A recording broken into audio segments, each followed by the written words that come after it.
हे everyone, welcome back study breaks में आप सभी का स्वागत है। एमपीपीएससी 2020 का नोटिफिकेशन आ चुका है। लेकिन सबसे बड़ी मुद्दे की बात है कि इस 2020 की तैयारी कैसे करें। तो इसी को लेकर, इसी के संदर्भ में मैंने एक वीडियो बनाया है जिसमें हम बात करने वाले हैं बुक लिस्ट की।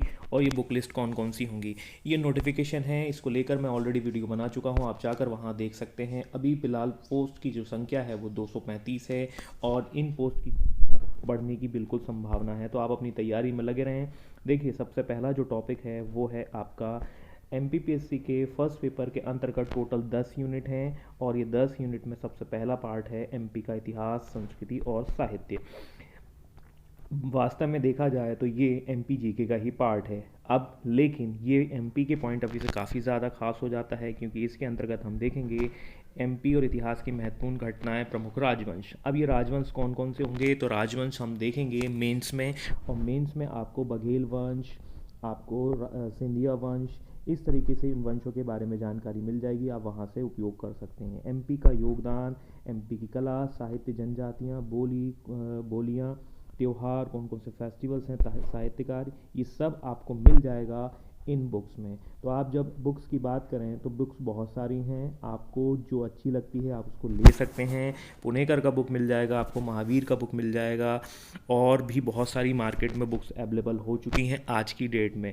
और आप नई नई बुक्स को आप देख सकते हैं। लेकिन मेरा ये मानना है कि 4 बुक पढ़ने से अच्छा है एक ही बुक को 4 बार पढ़ लीजिए। तो आप कोई भी एक बुक का रेफरेंस लेकर पढ़ सकते हैं, टॉपिक टू टॉपिक। इसके अलावा एक बुक और आती है जिसका मैं ज़्यादा वेटेज दूंगा, या इस बुक को हम कहेंगे हिंदी ग्रंथ अकादमी की, और इसके अंतर्गत आप एमपी और उससे संबंधित चीज़ों को पढ़ सकते हैं। तो जो जो टॉपिक्स यहाँ दिए हुए हैं उसी टॉपिक्स को आप यहाँ पर पढ़ लीजिए, ये आपका एमपी यहाँ पर कवर हो जाएगा। इसके बाद हम आगे बढ़ते हैं कि एमपी के इतिहास से संबंधित एक और बुक है जो हिंदी ग्रंथ अकादमी से संबंधित है, जो प्राचीन काल से संबंधित। तो हिस्ट्री आपको यहाँ मिल जाएगा और भी इसके सेक्शंस आते हैं, तो आप ये परचेस कर सकते हैं। हालांकि समय कम है, मैं आपको पहले ही बता देता हूँ। इसके बाद हम देखते हैं the history of India, Bharat का इतिहास। और भारत के इतिहास की बात करें तो ये एंशियंट, मिडाइवल और ये पूरा आ जाएगा। तो ये पूरा आपका हिस्ट्री है, और ये कहानी पढ़नी है भारत के एकीकरण एवं पुनर्गठन तक। तो सामाजिक सुधार आंदोलन जो हो रहे हैं, सामाजिक परिवर्तन जो हो रहे हैं, वो कहाँ से पढ़ें। तो हिस्ट्री पढ़ने के लिए जो तथ्य या जो फैक्ट्स की पॉइंट ऑफ व्यू से देखें तो सबसे अच्छी बुक मुझे जो समझ में आई है वो है आपकी ये इलाहाबाद पब्लिकेशंस की। यहाँ से आप प्रेफर कर सकते हैं। और ये किरण पब्लिकेशन की बुक है, यहाँ से इससे आप ये सारे फैक्ट्स को कवर कर सकते हैं। इसके अलावा यदि आप इसके साथ साथ मेंस की तैयारी भी कर रहे हैं तो टीच योर सेल्फ की बुक्स जो है हिस्ट्री की आती हैं, उनको आप पढ़ सकते हैं। हालांकि ये मेंस के पॉइंट ऑफ व्यू से, ये मैं प्रीलिम्स के पॉइंट ऑफ व्यू से बता रहा हूँ। इसके अलावा मैंने आपको इतिहास के पॉइंट से बोला है, तो एमपी के इतिहास, हालांकि जो यूनिट 2 है वो एमपी के इतिहास की बात नहीं करता, तो एमपी के इतिहास के लिए मैंने आपको ये बुक बताई है। तो इस तरीके से आपकी 2 यूनिट कवर हो जाती हैं। दूसरे के बाद हम पढ़ते हैं अगली तीसरी की यूनिट। लेकिन आप यहाँ देख रहे हैं कि ये चौथी यूनिट की बात की गई है।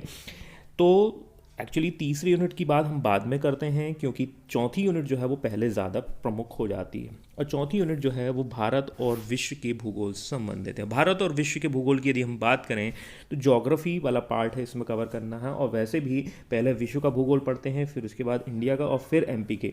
तो इस तरीके से ये पढ़ें चौथी यूनिट पहले, तो आपको ज़्यादा सही लगेगा, कोई चीज़ समझ में आ जाएगी। तो एमपी को पढ़ने से पहले आपको वर्ल्ड और इंडिया की ज्योग्राफी क्लियर होनी चाहिए। और इसके लिए आपके पास जो बुक्स हैं वो हैं आपकी माजिद हुसैन आती है। इसके अलावा आप महेश कुमार बरनवाल। तो वर्ल्ड और आपकी जो भारत की ज्योग्राफी है वो यहाँ से कवर हो जाएगी। टॉपिक टू टॉपिक पढ़ें, ध्यान दीजिएगा। भौतिक विशेषताएं की बात की गई है, तो भौतिक विशेषताएं आपको विश्व की पढ़नी है, आपको इंडिया की पढ़नी है, फिर उसके बाद एमपी की। तो एमपी ऑलमोस्ट कवर हो जाता है यदि आप इस क्रम से चलते हैं। विश्व का भूगोल पहले पढ़ें, वर्ल्ड ज्योग्राफी, देन इसके बाद इंडियन ज्योग्राफी, देन उसके बाद आपका बहुत सी चीज़ें कवर हो जाएंगी। तो इसलिए मैंने चौथी यूनिट को पहले क्रम में रखा है। इसके बाद हम आते हैं थर्ड। लेकिन थर्ड में जाने से पहले सबसे ज़्यादा इंपॉर्टेंट है ये मैप्स। तो आपके पास जो भी मैप्स हों या जो भी एटलस हों, आप उसको रेफर कर सकते हैं, क्योंकि इन्हीं से क्वेश्चंस बनते हैं। उसकी मैप प्रैक्टिस आप कर सकते हैं। ये ब्लैक स्वान का है, ये ऑक्सफोर्ड का है, और ये राष्ट्रीय स्कूल एटलस आते हैं।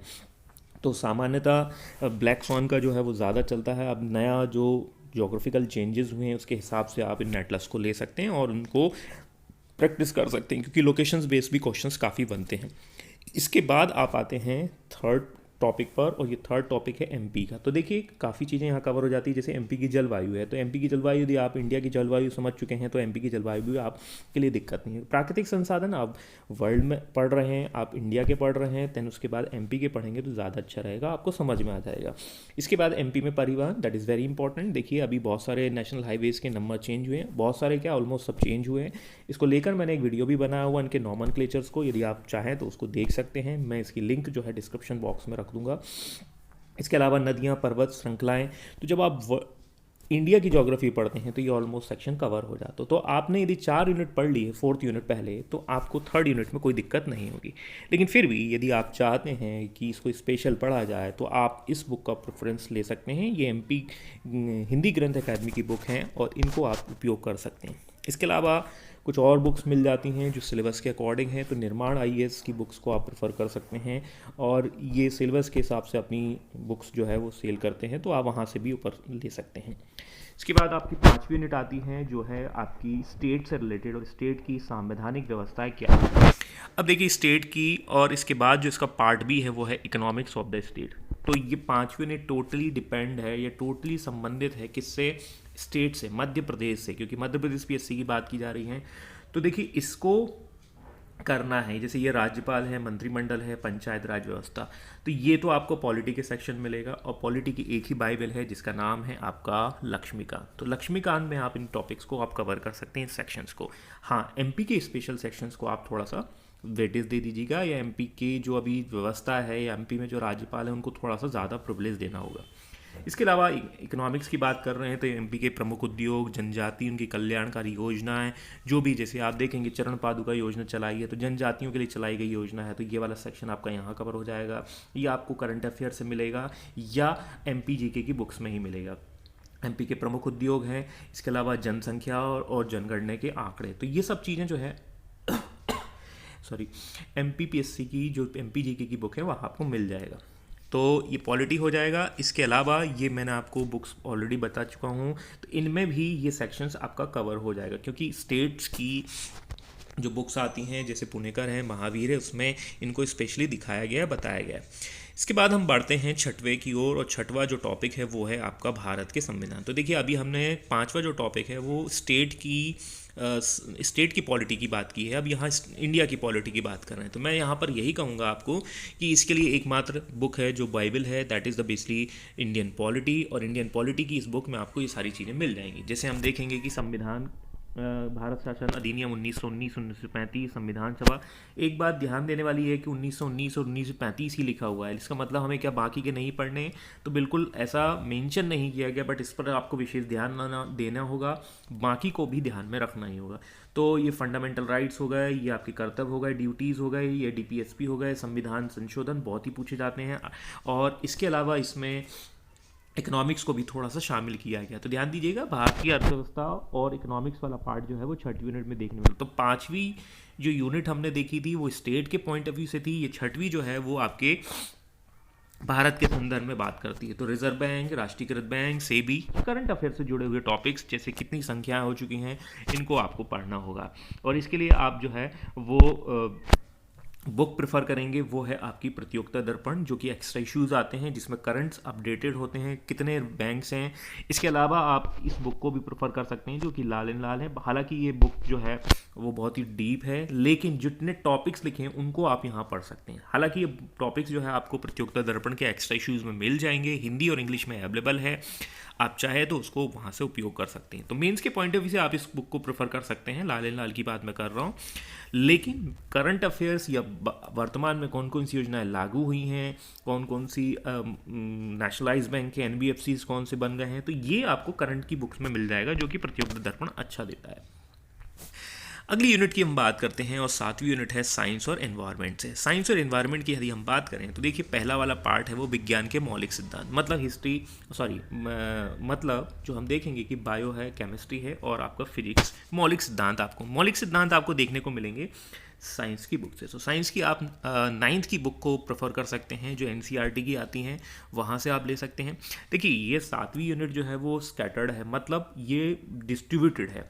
तो इसमें आपको देखना है, जैसे कि मान के चलिए कि ये वाला पार्ट कहाँ से हमें करना है। तो देखिए भारत के प्रमुख संस्थान, तो भारत के प्रमुख संस्थान को देखना है तो आप मेंस के सिलेबस पे जाइए। और प्रमुख संस्थान कौन से हैं? इसरो है, CSIR है, ऐसे संस्थान कौन कौन से हैं उनके बारे में आपको पढ़ना, उनकी उपलब्धि, अचीवमेंट्स, जैसे हम देखेंगे गगन अभियान है, जैसे नाविक है, उपग्रह, तो ये सब साइंस का पार्ट है।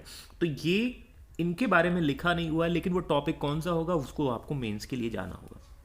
अगला वाला पार्ट है एनवायरनमेंट और जैव विविधता, पारिस्थितिक तंत्र, ये पर्यावरण से संबंधित है। इसके अलावा हम देखेंगे यहाँ पर बायो आ गया है, कृषि उत्पाद की तकनीक है, खाद्य प्रसंस्करण है, ये सब चीज़ें जाएंगी। स्वास्थ्य नीति एवं कार्यक्रम, अब देखिए स्वास्थ्य नीति एवं स्वास्थ्य कार्यक्रम, देखिए आपकी डिजास्टर मैनेजमेंट, या कह सकते हैं अभी जो कोविड चल रहा है उसको लेकर आपकी क्या क्या प्रोग्राम्स बनाए गए हैं। प्रधानमंत्री की एक बीमा योजना, सॉरी सीएम की एक बीमा योजना आई है। इसके अलावा हम आयुष्मान योजना, तो ये नई नई पॉलिसीज़ इसके अंतर्गत सब हमें पढ़नी है। इसके अलावा कौन कौन से प्राकृतिक आपदाएं आई हैं, उनको प्रबंधन कैसे किया गया है। तो जैसे हम यदि देखें कि अभी तूफान आ रहे हैं, तो उन तूफानों के बारे में हमें पता होना चाहिए। इसके अलावा इन सब चीज़ों के साथ साथ आप लूसेंट की सामान्य ज्ञान को भी प्रेफर कर सकते हैं, क्योंकि ये वाला पार्ट यहाँ भी आपको देखने को मिल जाएगा। तो बेसिक साइंस आपको यहाँ देखने को मिल जाएगी। इसके अलावा भी बहुत सारे मिसलेनियस फैक्ट्स जो हैं वो लूसेंट में मिल जाएंगे। इसके अलावा एक बुक और आती है जो साइंस एंड टेक्नोलॉजी से रिलेटेड है, विज्ञान और प्रौद्योगिकी से, जो परीक्षा मंथन से संबंधित है। तो इसका कंटेंट भी आप उपयोग कर सकते हैं। तो इस तरीके से आप इस चैप्टर को कंप्लीट कर सकते हैं। इसके अलावा हम देखेंगे इन्वायरमेंट की एक बुक और आती है, परीक्षा मंथन की, पर्यावरण परिस्थिति की। आई थिंक ये ओल्ड वर्जन है, ये एक न्यू वर्जन है। तो आप इसको भी प्रेफर कर सकते हैं, क्योंकि यदि आप देखेंगे कि नेशनल पार्क कौन कौन से घटे हैं, बड़े हैं, कौन की क्या संख्या है, कहाँ पर है, तो ये इसमें आपको अच्छा कलेक्शन देखने को मिल जाएगा। लेकिन ध्यान दीजिए टॉपिक टू टॉपिक ही पढ़ना है। 8वीं और 9वीं यूनिट ये भी बहुत ज़्यादा डिस्ट्रीब्यूटेड हैं, बहुत ज़्यादा एक जगह आपको नहीं मिलेंगे। और 8वीं यूनिट का पहला पार्ट है महत्वपूर्ण व्यक्ति एवं स्थान। महत्वपूर्ण व्यक्ति का मतलब कौन से व्यक्ति जो है वो एक्सपायर कर गए हैं, कि कुछ उन्होंने अचीव किया हो। तो जैसे हम देखेंगे लालजी टंडन का भी निधन हो गया है। तो लालजी टंडन कौन थे, क्या थे, कहाँ से थे, और उनका पहला पुराना अचीवमेंट क्या था, MP के राज्यपाल थे। तो इस तरीके से आप उनके बारे में जान सकते हैं। तो ये करंट अफेयर से जुड़ा हुआ है 8वीं यूनिट। महत्वपूर्ण घटनाएं, कौन कौन सी इवेंट्स हो रही हैं, कहीं धमाका हो रहा है, कहीं कुछ घटना हो रही, तो we can cover in this sections. इसके अलावा MP का हमें देखना होगा, MP की और इंडिया की प्रमुख खेल संस्थाएं, कहाँ इंडिया क्रिकेट टीम क्रिकेट खेल रही है, कौन सा कप जीता जा रहा है, कौन सी खेल प्रतियोगिताएँ रद्द हो गई हैं, ओलंपिक आप देखेंगे रद्द हो गया, कब होगा अब दोबारा, कौन कौन से पुरस्कार हैं, विक्रम पुरस्कार है, ICC के पुरस्कार हैं, ये सब करंट अफेयर्स के अंतर्गत आपको देखने को मिलेगा। तो इसको आप कवर कर सकते हैं। जो मंथली मैगजीन आती हैं, प्रतियोगिता दर्पण, हिंदी और अंग्रेजी दोनों में अवेलेबल हैं। मंथली आप इसको ले सकते हैं, या इसका एक वार्षिकी अंक भी आता है, वो भी आप कवर कर सकते हैं। और यूट्यूब पर बहुत सारी चैनल्स जो हैं वो आपकी इन चीज़ों को लेकर करंट अफेयर्स देते रहते हैं। हालांकि करंट अफेयर्स को डेली नहीं पढ़ना है, ठीक है, लेकिन उसको क्या है कि मंथली वाइज कवर करें तो ज़्यादा अच्छा रहेगा। इसके अलावा हम देखेंगे कि MP का यदि आपको पढ़ना है तो MP के लिए आप रोजगार निर्माण को प्रेफर करें। ये वीक में आपका 4 आ जाते हैं, तो आप उनको कवर कर सकते हैं। तो इस तरीके से ये 8वां सेक्शन आपका कवर हो जाएगा। इसके अलावा आप हमारे एक मित्र हैं धर्मवीर बिश्नोई जी, उनके द्वारा लिखी गई book Madhya Pradesh current affairs को भी यूज़ कर सकते हैं। इस बुक में भी अच्छा कलेक्शन है, रोजगार निर्माण और आपको भारत और भारत से संबंधित, MP से संबंधित सारी फैक्ट्स यहाँ कवर करने को मिल जाएंगे। तो इस तरीके से ये आपका 8वां यूनिट जो है वो कवर हो जाएगा। 9वीं यूनिट जो है वो आपकी सूचना और प्रौद्योगिकी पर आधारित है, जिसमें हम देखेंगे कि बहुत सारी चीज़ें बात की गई हैं। तो इसका एक और एक मात्र जो है वो है इंटरनेट, ठीक है। देखिए इंटरनेट के माध्यम से आप इन टॉपिक्स को कवर कर सकते हैं। और इसके अलावा हम देखेंगे कि साइंस एंड टेक्नोलॉजी वाले पार्ट में भी ये वाली बुक जो परीक्षा मंथन की आती है उसमें भी इसके टॉपिक्स दिए गए हैं। तो आप टॉपिक टू टॉपिक देखें और टॉपिक्स के बेसिक्स चीज़ को देख लें। जैसे साइबर है तो आपके ब्लैक हैट, रेड हैट, ये कौन होते हैं। ई गवर्नेंस है तो ई गवर्नेंस में आप देखेंगे कि उमंग ऐप जो है सरकार के द्वारा लॉन्च की गई है, और उस उमंग ऐप का लॉन्चिंग क्या है, उसके क्या क्या फीचर्स हैं। इंटरनेट सोशल, कौन कौन से प्रकार के इंटरनेट होते हैं आपकी, और कौन कौन सी सोशल साइट्स हैं। अभी आप देखेंगे एक नई प्लेटफॉर्म आ गया, सिग्नल आ गया। तो ऐसी बहुत सारी एप्लीकेशन जो चर्चा में रहती हैं वही सब इसके अंतर्गत आती हैं।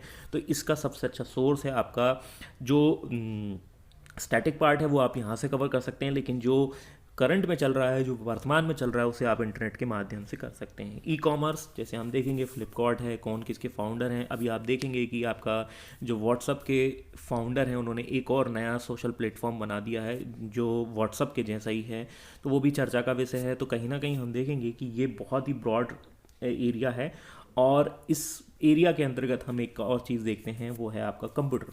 और कंप्यूटर के अंतर्गत हम देखेंगे तो कंप्यूटर का बेसिक ज्ञान जो है वो आपको यहाँ मिल जाएगा। परीक्षा बंधन की एक बुक आती है, वहाँ से आप इसको उपयोग कर सकते हैं।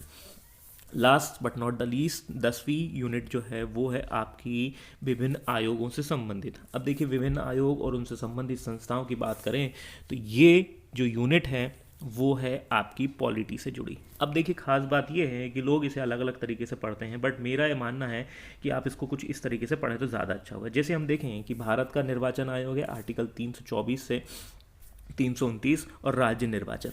तो आप लेफ्ट में रखिए इंडिया और राइट में रखिए एमपी को, और दोनों की तुलना कर लीजिए, और इस तरीके से आपके 2 यूनिट खत्म हो जाएंगे, मतलब 2 पार्ट खत्म हो जाएंगे। इसी तरीके से आप आयोग को पढ़ लीजिए, इसी तरीके से कैग, नीति आयोग, मानवाधिकार। मानवाधिकार में भी हम देखेंगे कि 2 पार्ट होते हैं, एक तो आपका राष्ट्रीय होगा और एक आपका स्टेट होगा। तो राष्ट्रीय की क्या फीचर्स हैं उसको लेफ्ट में लिख लीजिए, राइट में आप स्टेट को। तो इस तरीके से कंपैरिजन वे में आप इनको कर लीजिए, कितने सदस्य होते हैं। सूचना आयोग भी आपको 2 जगह देखने को मिलेगा। इस तरीके से आप इन सारे टॉपिक्स को कवर कर लें। ये एक जगह नहीं मिलेंगे, कई जगह आप देखेंगे कि ये पॉलिटी की बुक्स में आपको मिल जाएंगे, या आप करंट अफेयर्स से संबंधित या उनमें कुछ चेंजेस हुए हैं, जैसे सूचना आयोग में आप देखेंगे चेंजेस हुए हैं तो आप उनको देख सकते हैं। सतर्कता आयोग जो है उसके नए व्यक्ति कौन अपॉइंट हुए हैं, तो ये आप इसके अंतर्गत देख सकते हैं। तो इस तरीके से ये 10 यूनिट आप कवर कर लीजिए, और इनके लिए एक माध्यम है पॉलिटी का लक्ष्मीकांत, यहाँ से भी आप कवर कर सकते हैं। ठीक है, तो इस तरीके से हम देखते हैं कि आपका ये बुक लिस्ट कंप्लीट हो जाता है प्रीलिम्स के पॉइंट ऑफ व्यू से 2020 के। अब मेन बात होती है कि अब जो 2020 है उसका नया सिलेबस है, और 2019 मतलब जो अभी तक चल रहा था उसका एक सिलेबस है। तो इनको हम ओल्ड सिलेबस और न्यू सिलेबस से कंपेयर करते हैं। तो ओल्ड सिलेबस और न्यू सिलेबस जो मेंस है उसको लेकर मैंने एक वीडियो बनाया हुआ है, आप चाहें तो उसको जाकर देख सकते हैं, क्या तुलना है, क्या कंपैरिजन है, क्योंकि इसी के द्वारा आपको समझ में आएगा कि आपको क्या नहीं पढ़ना है। अब जैसे यदि हम देखें कि अभी तक क्या होते थे प्रीलिम्स में, SC/ST एक्ट और आपके मानवाधिकार आयोग से संबंधित क्वेश्चंस पूछे जाते थे। अब लेकिन उनकी शिफ्टिंग कहाँ हो जाएगी, अब उनकी शिफ्टिंग कहाँ होगी किसी को नहीं मालूम है। तो आप अपनी तैयारी करते रहें और कंपैरिजन करते रहें, क्योंकि जो ये सिलेबस नया आया है वो थोड़ा सा ट्रिकी है, थोड़ा सा अलग है पुराने वाले सिलेबस से। आई होप आपको ये वीडियो पसंद आया होगा, ये कंपैरिजन वाला। आप इसको लाइक करें, शेयर करें और कमेंट करें। यदि कोई आपको समस्या है तो ये वीडियो लगातार बनते रहेंगे। इसी सीरीज़ के अंतर्गत मैं MPPSC 2019 के कुछ मेन टॉपिक्स को कवर करने वाला हूँ। तो इसकी एक सीरीज़ जल्द ही आपको मिल जाएगी, जिसके अंतर्गत हम जैसे वर्ल्ड हिस्ट्री के मेन टॉपिक्स ले लेंगे, क्योंकि 7 ही टॉपिक्स हैं और 7 के 7 टॉपिक्स हम यहाँ कवर कर लेंगे। थैंक यू, आपका दिन शुभ हो।